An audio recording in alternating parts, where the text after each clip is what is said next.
13/8/2026వ తేదీన దావులూరి శాంతమ్మ పెద్దపల్లకలూరు నివాసి ఆమె తమ కొడుకైన దావులూరి ప్రసన్న కుమార్ కనిపించట్లేదని నల్లపాడు పోలీస్ స్టేషన్లో రిపోర్ట్ ఇయ్యగా సదరు రిపోర్ట్ని నల్లపాడు పోలీసులు మ్యాన్ మిస్సింగ్గా కేసు రిజిస్టర్ చేసి దర్యాప్తు ప్రారంభిస్తారు. ఈ దర్యాప్తులో భాగంగా 17/8/2026వ తేదీన తురకపాలెం ఎకో పార్కు సమీపంలో జన చైతన్య ప్లాట్లలో ఒక శవాన్ని పెట్రోల్ పోసి తగలబెట్టి ఉంటారు. ఆ శవానికి మృతుని తల్లి అయిన దావులూరి శాంతమ్మ చూసి కాళ్ళను బట్టి శవం మీద ఉన్న గుడ్డలను బట్టి అవి ఆ శవాన్ని తన కుమారుడైన ప్రసన్నతగా గుర్తిస్తుంది.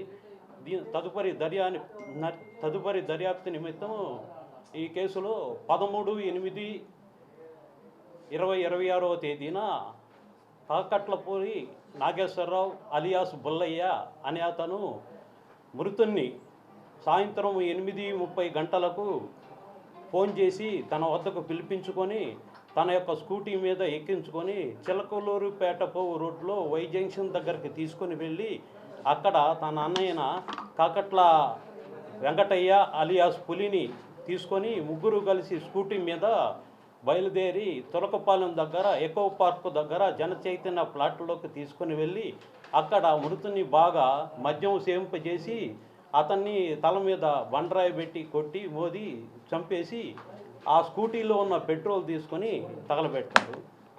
దీనికి మోటివ్ ఏంటంటే కాకట్లపూరి బుల్లయ్య అలియాస్ నాగేశ్వరరావు ఇతను తురకపాలెంలో చెందిన ఒక మహిళతోటి వివాహేతర సంబంధం ఏర్పరచుకున్నాడు.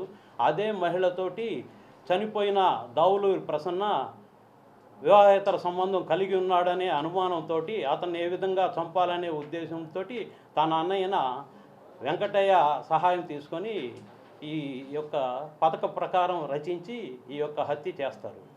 ఈ హత్యలో దీన్ని 26/8/2026వ తేదీన సాయంత్రం 7 గంటలకు ఇద్దరు ముద్దాయిల్ని బుజ్జనగొండ డిమార్ట్ పక్కన ముద్దాయిల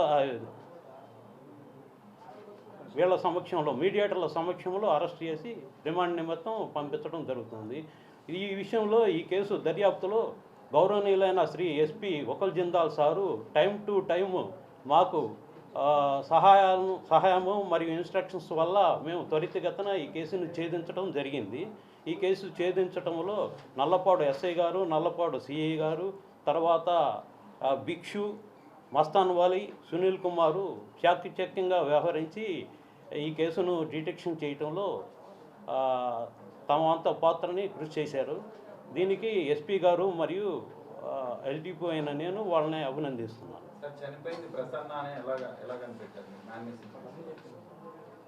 దావులూరి శాంతమ్మ అనే ప్రసన్న వాళ్ళ అమ్మ మృతుని శవాన్ని చూసి ఆ కాళ్ళను చూసి తర్వాత ఆ శవం మీద ఉన్న బట్టలను చూసి అది తన కుమారుడి యొక్క శవంగా గుర్తిస్తుంది.